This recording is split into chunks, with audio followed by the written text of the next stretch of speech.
Nii, kas me oleme ilusti juba laivis? Siis tere tulemast kõigile! Nipp number 1, kui sul on ilus valge särk ja sa oled oma abikaasaga ühes samas ruumis, siis soovitan, ilma et sa saaksid ketukat. No sest tavaliselt, kui ma teen süüa, ma ei kanna põlle. Ja nagu te näete, see ei ole minu mõõtu põll ka. See on naiste põll. Aga põll peab ees olema. Eriti kui tegemist on valge ilusa särgiga, kus peal oli kirjas, kohe näitan teile uuesti, Aafrika. Miks Aafrika? Sest ma igatsen praegu tohutult päikest. Ma tahaks päikse kätte juba ära saada. Mitte et siit ära, ma võiks siin ka olla, aga siin ei ole päikest. Nii et kus päike on? Tule välja, tule ja sillerda. Ongi päike ja. Aga hetk tagasi sadas vihma. Näiteks, tahan teie käest küsida, mis laupäeval toimus? Mina sain pihta rahe, lörtsi, vihma, julgeks väita, miniorkaan tuulega. See ei ole normaalne, see ei ole normaalne ilm. Nii ei saa. Olgu nüüd päike pluss 20 ja siis räägime. Aga täna me teeme ühe mõnusa suvise roa. Miks suvise? Pasta bolognese tegelikkuses on nagu rohkem toitvam, jõulisem ja tugevam roog, mis võiks sobida ju sügisesse ja talve. Aga siis tulebki mängu maasikas. Ja maasikas on üks imeline asi. Tegelikult kasvab ju meil siin samas Eestis ka väga kenasti ja mina isiklikult julgen öelda, et väga eksootilise viljaga on tegemist ja ta muudabki roa suviseks, värskeks ja mõnusaks. Kui me räägime maasikast, siis ma tegin sel nädalal cookbooki menüüd. Cookbook on üks minu kohvikutest ja ma tegin lõhepraadi. Tegin lõhesalati valmis, praadisin sinna mõnusalt, grillisin sinna juurde lõhe ja panin mõned maasikad. Ja ennem seda, kui ma maasikad olin pannud ja proovisin, polnud sellel roal absoluutselt iseloomu. Ja nii kui ma panin sinna maasikad ja natukene maasikamoosi, ärkas roog kohe ellu. Samamoodi juhtub ka näiteks veiselihaga. Praete veiseliha, teete mõnusa verise steigi ja natukene sinna juurde maasikat. Roog läheb elama ja tal on kohe iseloom. Nii et bolognese väikse maasika kikiga. Ma loodan, et teil pastamesi keeb. Kui te keedate spagette, siis on teil vaja vett panna potti 3/4 poti täis vähemalt. Pasta tahab saada rohkes vees keetmis, mitte niimoodi, et koonerdate. Nii et pasta vette. Minul on vees ka juba lisatud sool, paneme tule natuke suuremaks. Pannile tuli alla. Põmm, puust peale. Nagu meil oli kirjas, porgand, küüslauk, sibul, kõigepealt panni peal, peale seda hakkliha. 50-50 hakkliha on selle jaoks kõige parem. Sa võid kasutada ka 70-30, aga ma lihtsalt ütlen, veis on mõnusam, siga jääb liiga rasvane. Veis üksi jälle liiga kuiv, natukene siga on seal hea. Sõltub ka rasva protsentidest muidugi, aga selline 50-50 kindla peale mine. Nii, õli. Panni peale natukene õli. Sibul, porgand, küüslauk. Praadime.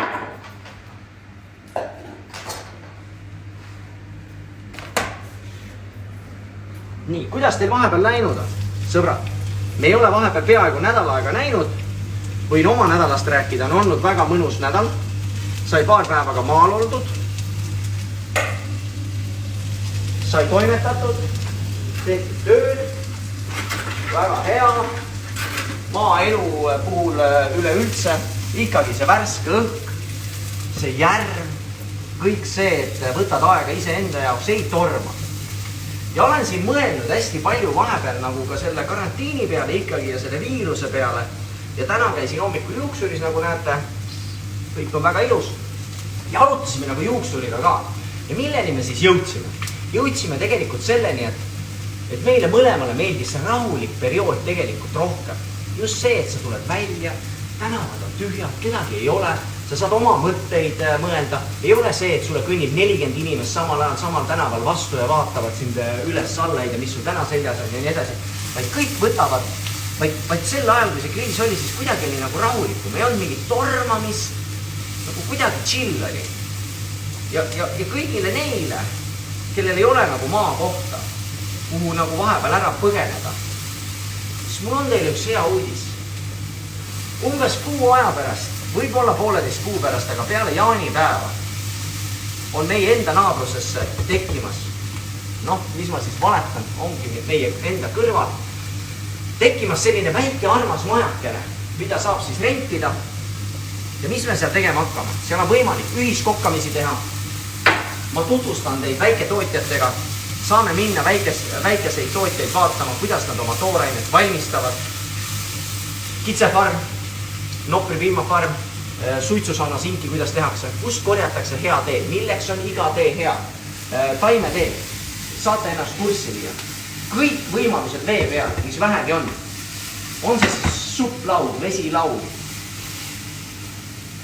ratas, kuidas selle nimi oli, rattaga saad vee peal sõita.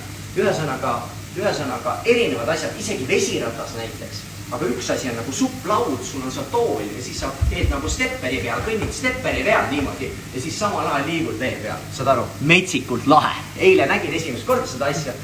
See on Taevaskojas ühes kohas olemas ja see on ka plaanis. Meil on teile pakkuda loomulikult rannatennis, võrkpall ja nii edasi. Nii et hoidke minu kanalil silm peal. Ei ole enam palju aega vaja. Abikaasa võtab kohe sisekujunduse enda peale ja me teeme valmis ühe imelise koha, kus te saate tulla lihtsalt puhkama. Nii, sibul, porgand on kenasti ära praetud koos küüslauguga. Nüüd lisasin hakkliha. Hakkliha laseme kenasti pruuniks. Samal ajal võtame sellise asja. Puidust, nui. Kui täpselt sellist nuia teil ei ole nüüd kodus, siin peab pragu olema ja ta peab täpselt selline olema, siis on seda rooga loomulikult praktiliselt võimatu teha, aga võib-olla saate hakkama. Segame vahepeal pastat. Vopski. Spagetid number 7 oli meil siis, ma loodan, et oli number 7. Spagetid number 7. 8 minutit, siis on al dente. Kui tahate pehme, 10 minutit keetmist. Seega, spagetide puhul jälgige aega. Sõel hoidke valmis. Samal ajal, kui te olete samas sõelast pesnud maasikaid, siis on soovitan teil selle juba panna siia niimoodi valmis. Ja bolognese. Mõnus, kiire, värske värk. Vahepeal on tulnud mul huvi, et mida järgmine nädal teha. Võiks midagi sellist vinget teha ja ma ei ole taignaga väga palju asju teinud. Ja tekkis mõte, äkki teeks mingid pirukad. Mis te arvate, kui me teeksime soolased pitsapirukad lehttaigast? Või siis pärmi lehttaigen. Mõnusad soolased pirukad ja kui jääb jällegi taigna jupikene üle, siis teeme loomulikult väiksed magusad ka. Oota, ma mõtlen, järgmine nädal veel magusaid ei tee, sest et minul on endiselt veel magusavaba 21 käimas. Therese näiteks katkestas. Temal hakkasid peavalud, tema ütles, et tema enam ei saa, temal on seda väikest tükikest šokolaadi vaja. Teate, kui raske on niimoodi, et kui sa oled alustanud kellegiga koos, sa lähed nagu, tead, et see rada on väga raske, praktiliselt võimatu läbida. Ja siis üks ütleb, ma ei tule suga kaasa ja siis sa vaatad, ta jääb sinna taha pugima šokolaadi ja sa pead üksi edasi liikuma. See on keeruline, aga ma ei ole murdunud. Ma ei ole veel murdunud. Ei ole ka lihtne, ütlen ausalt päris keeruline, magusa nälg on suur, eile õhtul lihtsalt, mul ei olnud soolasisu, mul oli magusa isu, aga mul ei jäänud midagi muud üle, ma pidin võtma siis barbecueleivad, väikese Nopri, määrde, juustu ja sööma lihtsalt selliseid juustusnäkke, et oleks midagigi süüa. Nii, pliit paneb vahepeal näkku, seda ikka juhtub, kui ta pritsib siia rasva, siis induktsioon pliidi üks suuremaid miinuseid on. Pritsmed lähevad plaadi peale, plaat ei saa enam aru, mis toimub, arvab, et kaste kees üle ja katkeb, töö katkeb. Nii, sekundikene veel siin, aga ma soovitangi teil juba tulla lähemale ja ma vahepeal küsin, kuidas teil läheb, kas te olete samal järjel nagu mina? Vaatan kella ka. Pasta peaks olema valmis, teeme pasta mekkimise. Hops.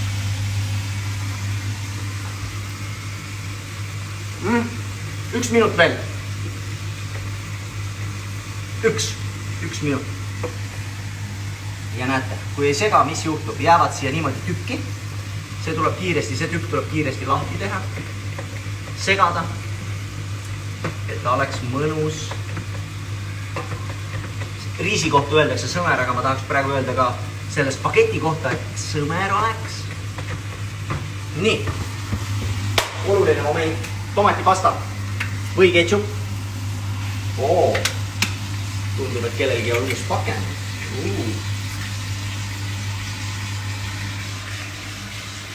Nii, avasime pakendi.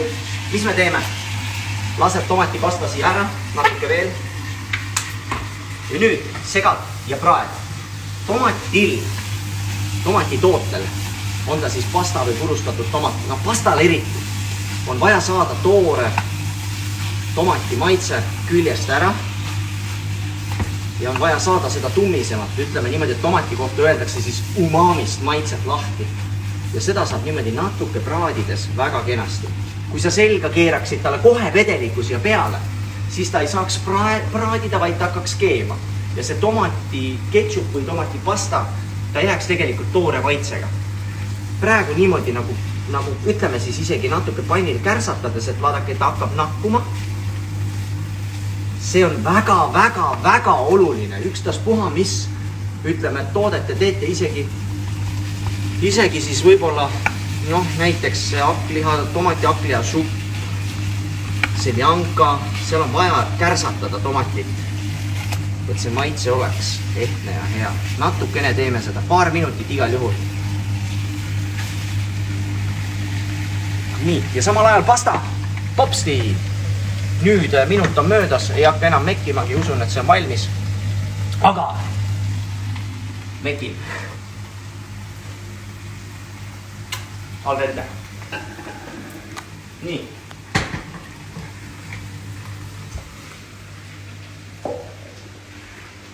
Natukene võiks jääda meil seda vett alles. Nii, et kui teda jääb siia sisse, siis see on tegelikult hea, me saame seda pärast kastmes kasutada. Jätan siia sisse natukene pastat. Õli. Milleks õli? Et ta ei kleepuks. Et ta oleks mõnusam meil pärast panna nagu portsuks kokku. Selle õlisema, segame selle õli siia mõnusalt sisse. Vopsti. Ja praadimisosakonda tagasi. No vot, nüüd on õige. Tulge vaadake. Ops, keerame. Näete, sellist praadimisjälge näeme. Seda me taotlemegi. Purustatud tomatini. Üks pult, ehk siis laias laastus 400. Ja jällegi, et tomat kätte saada, natukene vett siia sisse. Saame kõik mahlad, kõik asjad siit kätte. Hopsti. Ja prügikasti. Tegemist on siis vägagi tomatise kastmega. Maitsestamiseks chili, ürdid. Klassikaliselt käib siia oregano ja loomulikult käib siia ka punane vein. Seda punast veini mina isiklikult ei lisa, nagu seal retseptis oli meil ka täna kirjas, kes tahab. Ja nüüd vahepeal ütlen ka tuli väikseks. Nüüd on lisatud meil tomatipasta ära. Tuli pange kohe mõnusalt väikseks ja madalal temperatuuril jääb ta nüüd podisema. Natukene veel praeme. No vaadake värvida. Saad aru? Super! Toome mängu oregano. See käib klassikaliselt sisse. Võib panna, ei pea panema, aga igal juhul ettevaatlik. See on selline asi, et võib-olla ei meeldi. Ma paneks isegi hästi vähe meile täna. Sest et mina tahan ikkagi värsket basiilikut siia kõige lõpus panna ka. Kuivatatud ürdid alati kastmesse lisage kohe. Nad annavad oma maitse, nad praevad, keevad, hauvad seal paremini. Värsked ürdid lisage ikka kõige lõpus. Näiteks mul on kaste valmis, nüüd ma lükkan ürdid, segan teda ja juba serveerin. Sest muidu värskus kaob sellest roast ära. Sellega tuleb olla nagu pigem jah. Ma olen ka nagu selline vahepeal, et ma panen nagu kohe selle rohelise sisse ja siis ma hiljem mõtlen, praegu oleks seda rohelist vaja. Ehk siis või lisad kahes osas. Praegu sisse, ta annab oma selle eesmärgi täidab ära, annab kastmesse maitse ja pärast paned värsket veel peale ka. Ehk siis tulevad mõlemad mõnusad komponendid välja. Nii, meil oli kirjas ka puljong. Mul on siin kanapuljong. Võib-olla veisepuljong, kanapuljong, aga mitte kalapuljong. Kui teil ei ole Food Studio puljongit, mina olen lihtsalt turu pealt leidnud valmis puljongi. Food Studio puljong, ütlen ausalt, mul head sõbrad Tallinnas teevad, kiidan, julgen soovitada, hea suppida ja kõike teha. Kui teil ei ole seda, ei ole midagi hullu. On olemas ka puljongi kuubikud. Lisage siis siia pool kuubikut ja keevat vett. Saate oma puljongi tehtud. Ma lisasin siia natukene puljongit, mul oli lahtine. Selle laivi ajal saavad kõik asjad otsa. Õli on otsas, tuleb kirja panna. Aga vähemalt on hea uudis. Ketšupit nüüd jagub. Jällegi, väga hea toode näiteks. Mul on siin peaaegu pärlsibulad. Teatud toorainetega käib nagu, ma ei tea, ajas käivad niimoodi, et mingi moment meeldib mingi asi rohkem, mingi asi meeldib vähem. Praegu ma julgen öelda, et pärlsibula aeg on minu elus. Et pärlsibulat kastmesse, supi sisse, salatisse. Pärlsibul on marineerituna eriti kihvt. Magus, samas annab selle sibula happesuse sinna toidule, nii et soovitan kindlasti ka sellega proovida, et üks purk oleks teil kogu aeg olemas. Nii, värsket chillit ei ole, mina panen siis jahvatatud chilli. Kui teil on värsket chilli, siis see oleks pidanud minema juba sisse koos porgandi, sibula ja küüslauguga. Sool ka. Lisame need praegu ära ja siis meil jääb see kaste siia mõnusalt podisema. Ja tegelikult selle roa puhul on nüüd niimoodi. Tuli väga väikseks. 2-3 peale, näiteks kui teil on 10 palli süsteemis pliit, siis 2-3 juures las ta podiseb veel pool tundi. Ei juhtu ka midagi hullu, kui ta podiseb näiteks terve tund. Kuna mina tahan teile ikkagi siin laivi lõpuks toitu näidata, siis ma serveerin ühe portsu kohe ja teise portsu. Siis, kui ma olen läinud juba välja, ära jooksnud, siis ta siin podiseb, terts vahepeal segad, eks ju. Muidugi segad. Ja nii on. Hopsti.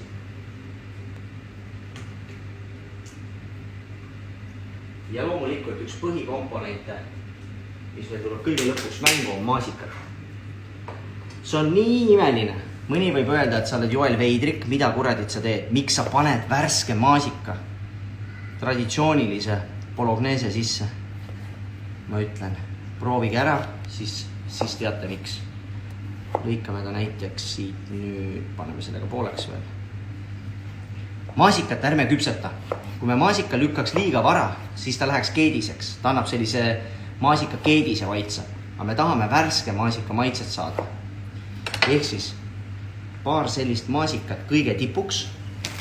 Ja loomulikult, nagu ma ütlesin, värsket ürti. Maasikas, must pipar ja basiilik. Teeme siit niimoodi, keerate basiiliku rulli. Lasete ilusad basiiliku sellised. Segame selle siia kokku. Teeme sellise basiiliku maasika salati. Ja nüüd. Kas te olete üldse valmis selleks? Oi. Siia pipar ka peale. Maasikale natuke pipart, nagu ma ütlesin. Sobib väga hästi. Pipar, maasikas, värske basiilik. Tuleme siit spagetipoikadega.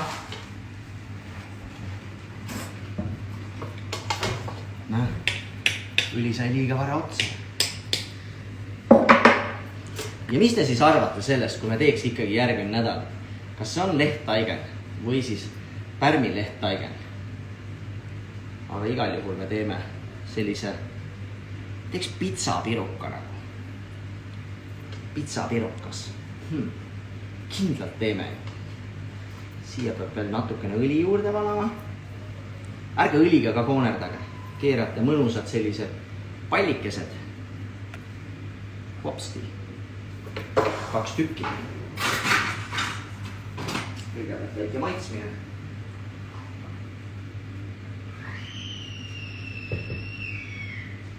See, ma kujutan ette, kõik kuulevad, jah? Johan on kodus, teises toas. Kannab praegu agu. Ühesõnaga, nagu ma ütlesin, tegelikkuses keetke seda kastet ikka veel ja veel ja veel ja veel. Vähemalt pool tundi, kui mitte tund. Ja siis ta on veel eriti hea.